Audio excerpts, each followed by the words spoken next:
Hello and welcome back to another episode of the Classically Chloe Show. I'm your host, Chloe Castillo, and joining me on today's episode is my friend and singer and songwriter AJ Penta. AJ, how are you doing today? Good, good. How are you? Doing great. So AJ, let's go ahead and jump into, I guess, some background on you and your music. What got you started as a musician? What made you choose, I guess, more your values over a steady career in more of a left-leaning field of music? How did that go for you? Um, yeah, I kind of fell into music. It was not something like I grew up playing. Like I didn't start really playing guitar till I was in college. Um, just kind of met groups of people that were into music. I don't know if I told you about this before, but I bet a buddy of mine. He was actually he went to West Point and then he went to sniper school after that, and then he shattered his ankle training out in I think like Arizona. And so when he got a medical discharge from the military, he went back to college when he got out, and he was some years older than me. He was probably mid late 20s when I was, about 19 or 20. And we met in college, just became really good friends. And he was the singer in a band. And we started hanging out, and he kind of started teaching me to play guitar, and I kind of ran with it ever since. Um, and going back to the second half of that question, what made me kind of start to do conservative music? If you listen to all my early stuff, it always kind of had a country rock vibe, kind of an Americana vibe, but I still had plenty of rock and roll songs about rock and roll things. I was never a political artist one way or the other. I kind of just, you know, was singing what I felt like singing about until COVID. COVID was the big one. Um, it was when they locked everything down. I just didn't have it in me to stand by and to keep telling me to sit down and shut up. Anyone that knows me knows I've never been one to bite my lip. um, and I just knew I had to fight, and that's really the biggest way I knew how. I knew I had an audience, I knew I had a voice, and I did Living Free, and it kind of just snowballed from there. That's fantastic. And you're known as the East Coast Cowboy, so I think it's kind of the what is it, New Jersey attitude in you that really is admirable in my opinion. And admirable that is. I think that COVID was a turning point for a lot of people. A lot of people, I know myself included, woke up to the insanity of the music world and just of our country in general, where it was headed. I know I was raised conservative, but I didn't really notice how bad it had gotten until COVID hit. And so I think that it was really, like you said, it was a big thing for a lot of people. So you mentioned a minute ago before you got into political music or music that was kind of, I guess, political vibe about it. You were just doing regular rock and roll, just music that you enjoyed and you felt like the lyrics you could relate to. And I feel like now that I think a lot of musicians really woke up after COVID or during COVID or whatever and got politically involved or started speaking out politically on the conservative side, that is. And, I think though at the same time, we've almost a little bit lost some of just the good music that isn't necessarily politically related, but just music like some of the stuff you create, where it's just good rock and roll, just the music that everyday people can relate to isn't necessarily politically charged. And even though I think politically charged music really had a fantastic place, and still does now, I think that moving forward, it's going to be very interesting to see how many of these artists that have now been so outspoken can really start to create just the music that they're passionate about that isn't political, and how is the conservative movement going to receive that, I guess, is where I'm going with this. What are your thoughts on that?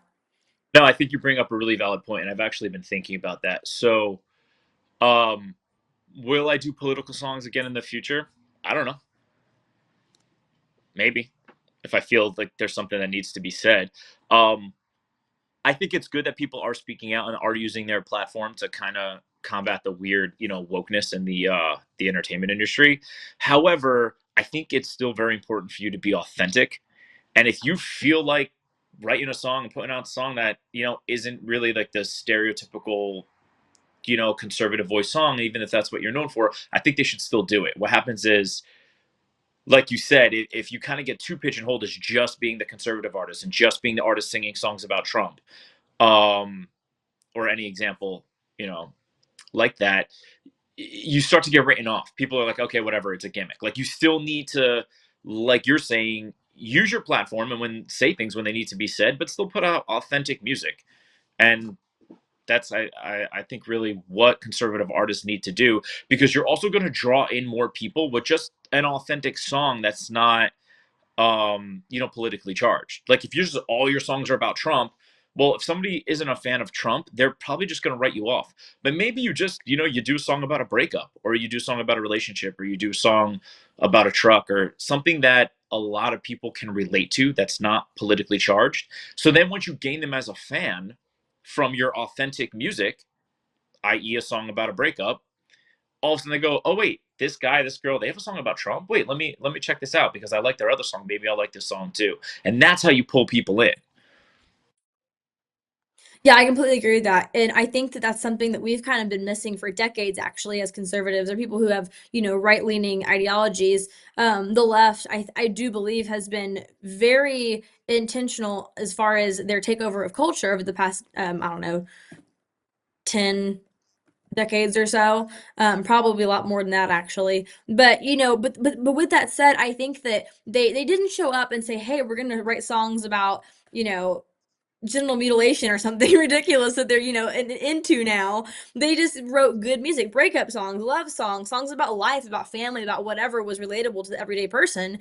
And then those artists slowly started to, their ideology started to really seep in. They started to be more vocal about their politics and their political stances, and that's how I think they got a lot of people actually kind of to be coerced into believing in those ideologies, or at least accepting them as normal.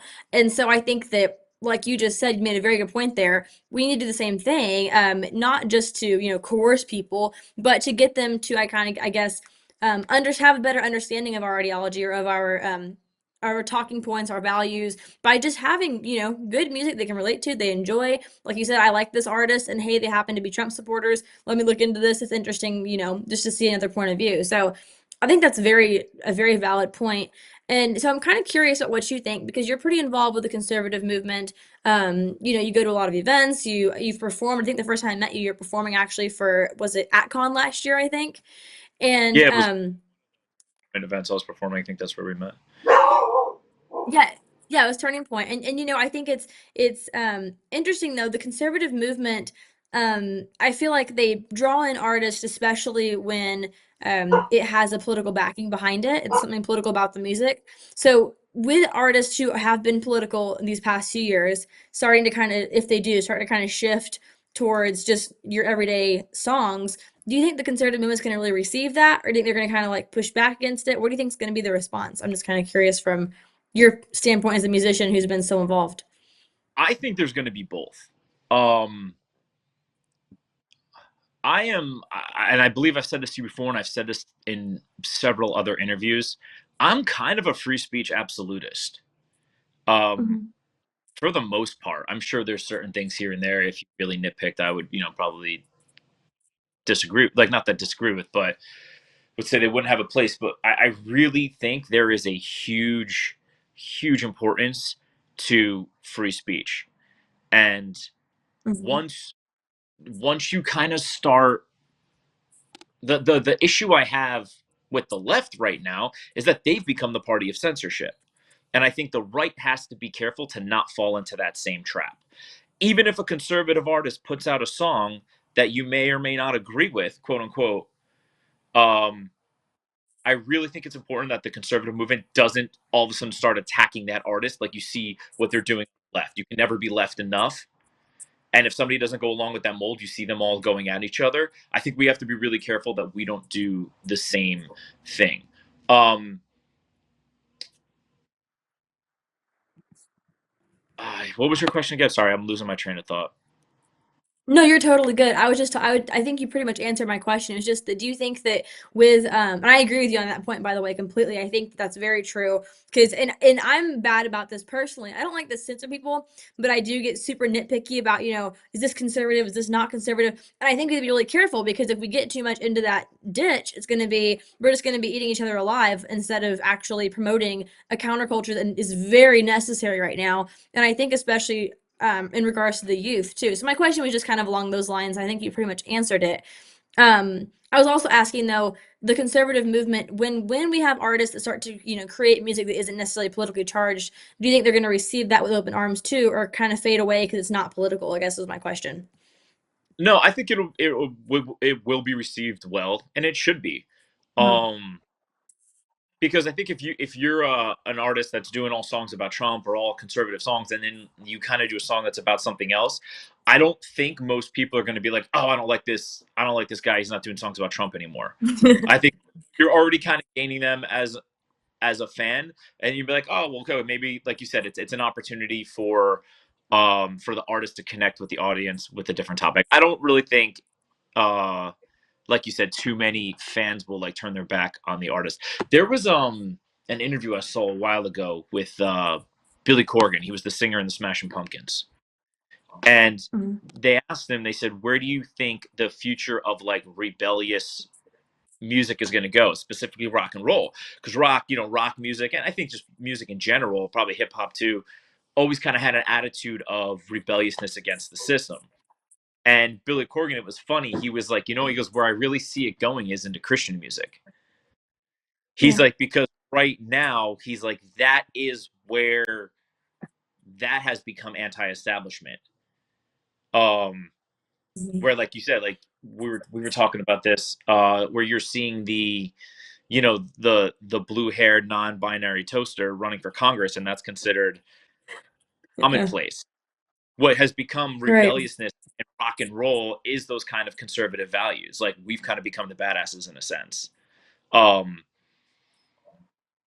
that being said, he also says Billy Corgan also says in the same interview, well, they ask him what's your advice towards Christian rockers and conservative rockers. I think he's talking specifically about Christian music, but I think a lot of them do overlap. And he goes, just make better music, and I think he has a real Mhm. valid at.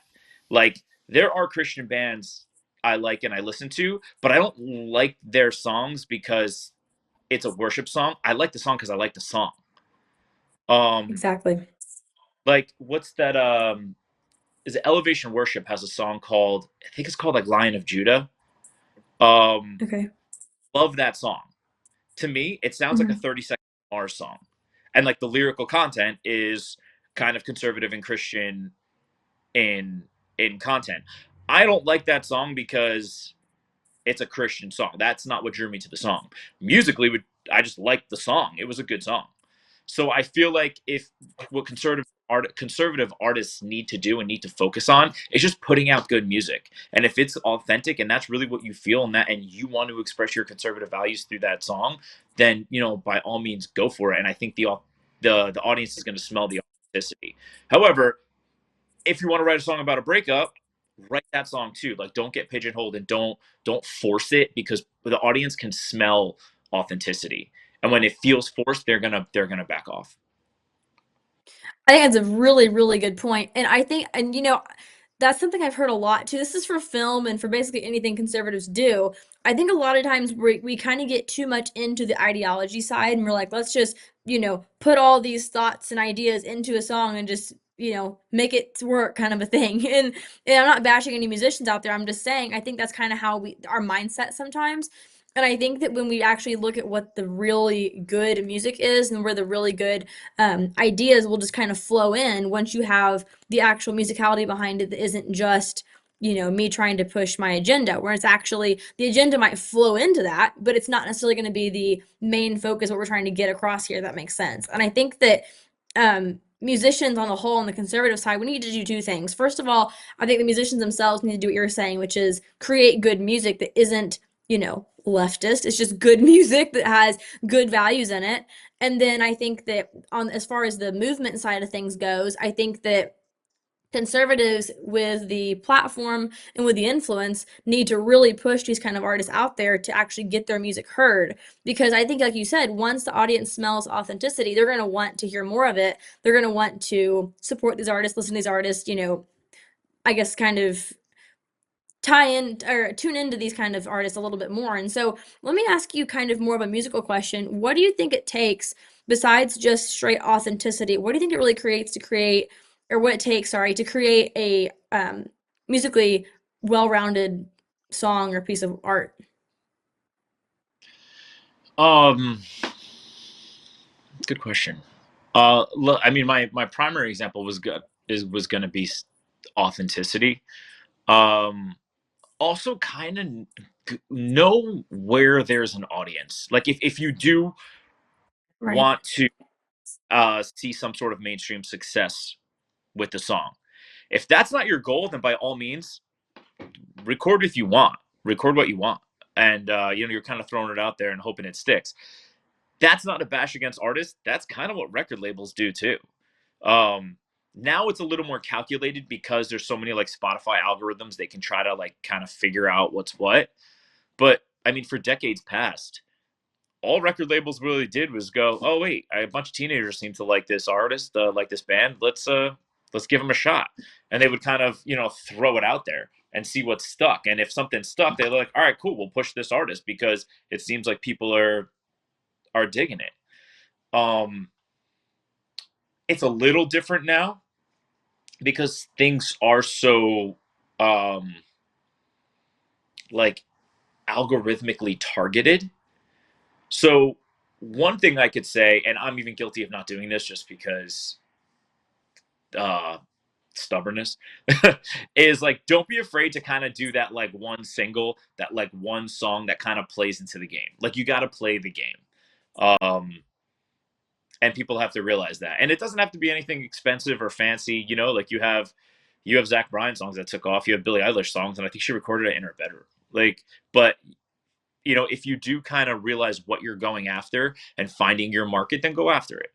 Um, and then once you kind of have that little bit behind you, then maybe you can kind of start branching out and do little things once you have a little bit of a ball rolling.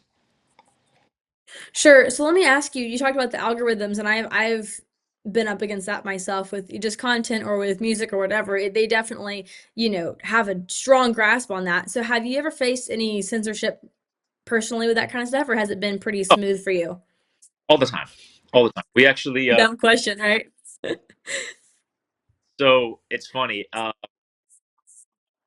I left the one label I was with over the summer, and then I just got my own label with Sony Orchard. So anyway, we were re-uploading everything because I had to take everything down, and everything then got re-uploaded with the new label. So all my songs went up fine on Spotify. However, I have two versions of Rattlesnake. I have the original one, Mhm. which is kind of about like a toxic relationship. And then I have the other one, which I changed the lyrics. It's the same song, and that's like the Patriot version. And it became like the Don't Tread on Me Rattlesnake, like the Gadsden flag. Mhm. All the songs went back up on Spotify, except the Patriot version of Rattlesnake. It's still not on Instagram. So we had to go. I had to contact uh, our distributor, our Sony distributor. We're back and forth being like, why isn't this song up? It was on Spotify. Like if you searched it, it would pop up. However, it wasn't on my profile. So when you went to the AJ Penta Spotify page, that was the only song that we were having issues with. And I'm like, is it what was it just coincidence? Or was it maybe that I had, the Rattlesnake, it says the Patriot version right on the cover. Like it was very clear what that song was. And like that's the one song we happen to have issues with. It's still not on Instagram, like I said. Um, the other one is. So, that's just a prime example. And then let's not even talk about social media shadow banning. Um, where years prior I would get, thousands of likes on a picture. My Instagram stories would get thousands of views. Now I post an Instagram story or something and it might get like 40 likes. Like out of 26 followers. You know what I mean? Like No, um I do. yeah, so like that's definitely something. I know algorithms have changed and there's been a lot of changes to that, but at the same time,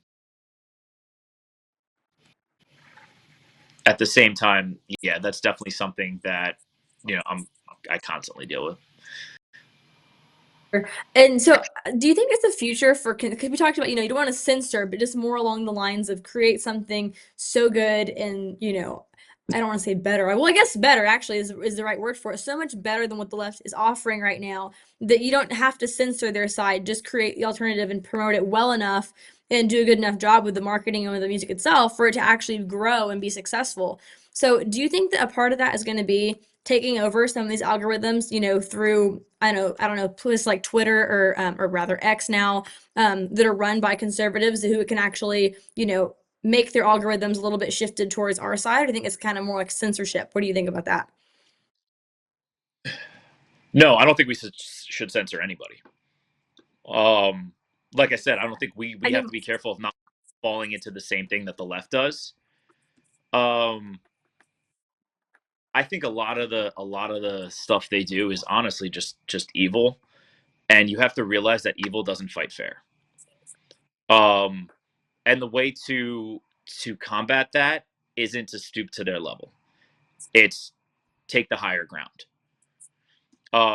So I think what's going to happen is if we just keep doing the right thing and being true to ourselves and true to our beliefs, there clearly are millions of like-minded individuals out there, and I think that's going to start to gain traction. Now, it does make it easier when you don't have the entire system trying to smother you. Um, so I think with things like X and Twitter, kind of not censoring the left. I don't think they're censoring the left. I just think um, it's finally a fair battleground. The left is so used to special treatment that when things are fair, they think they're being treated unfairly. Um, so I think if we just keep doing what we're doing, being true to ourselves, being true to our beliefs, true to our values, I think it's going to gain traction, and I think that'll be successful in the long run. I still think a lot of weird woke lefty artists are still going to be monumentally successful because they have billion-dollar music industry machines behind them. Um, but I think we just got to keep doing what we're doing.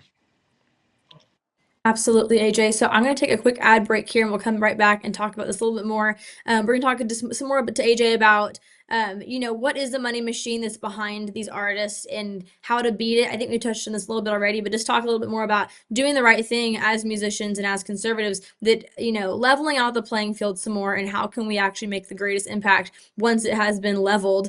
I think we're on a good path with Trump going back to the White House right now. So more from AJ in just a second. Let's take a quick ad break. Sounds rolling. All three cameras. We're good. Is there any regrets that you have in life? I should sit here and say, yeah, I got a lot of regrets. But when I look back on my life and I understand the lives that were lost, I mean, I'm sitting here with you. And I can tell my story.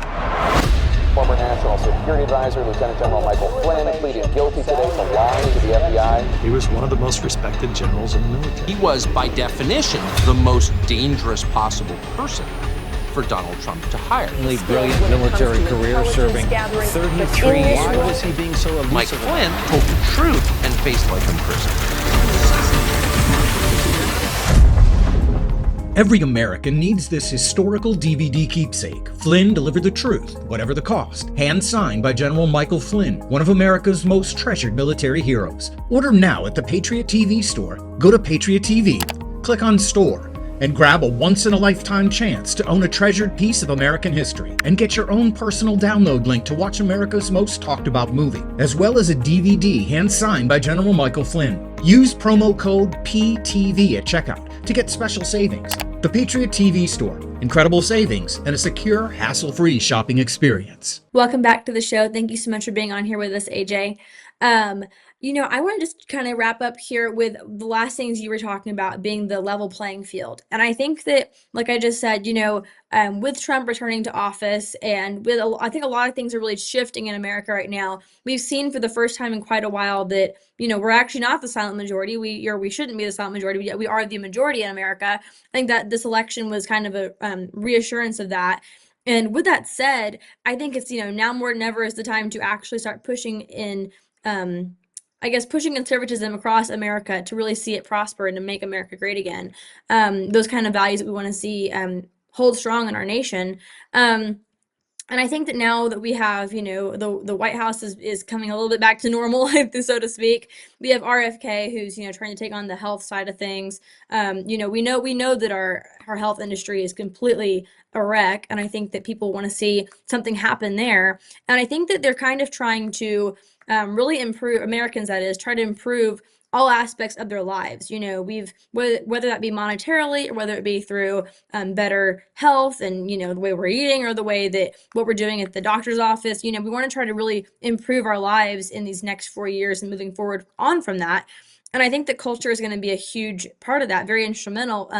Music being one of the most instrumental, I think, aspects of changing our culture and shifting it towards something better and more, I guess, a better culture for Americans to consume and to thrive with.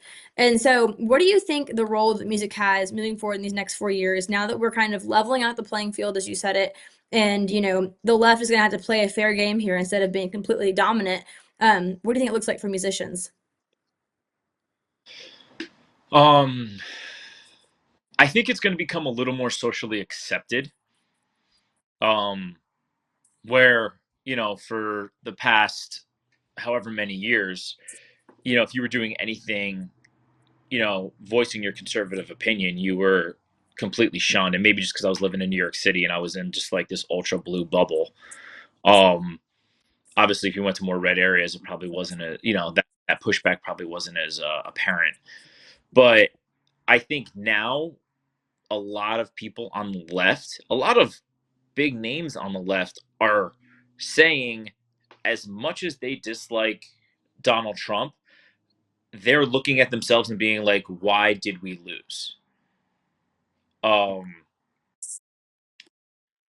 so I think it's become, and the reason that they lost is because they've gone so fringe, and and they're realizing that a lot of the people in the middle started to lean right because the left has gone so far left. So I think what's going to happen is you're going to see a lot of artists kind of voicing conservative opinions, and the people on the left are going to be like, all right, well, you know, Bill Maher said that the left is getting kind of weird, and so is Chris Cuomo, or, you know, like there's people that kind of have been calling out the BS on the left. So when artists kind of start voicing their opinions and doing conservative music, or stating conservative opinions, I think um a lot of the audience might start to be like, all right, well, maybe this artist does have a valid point, because even people on the left kind of called out the craziness of the left. So I think that's kind of what's going to happen. You're just going to see it become a lot more public, with less pushback, or not as much of a public critique.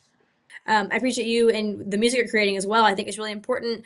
I think that I'd love to see some more music come out of you for these next few years. That is patriotic, and it's also just some good stuff, because I know you have some old songs that are really awesome, and I'd love to hear some more of that kind of stuff from you too. So I'm excited to hear. uh, the new Second Amendment EP, God and Guns, which you were the first person I told about last year at Amfest. So that just came out a couple Yes, weeks you ago. were. That's right. Awesome. Well, where can people find that, AJ? On all streaming services. There's links on my Instagram at East Coast Cowboy, or Spotify, Apple Music, Amazon, or just Google AJ Penta, and everything's going to pop. Okay, thank you so much for watching this show. You can go find the next shows on Spotify, YouTube, and Rumble. Please subscribe to the podcast on all those platforms. And thank you so much for joining me for today's episode. It was a great one with my friend AJ. Please make sure you follow me at classically_Chloe on Instagram and classically Chloe on all other platforms. See you next week. God bless.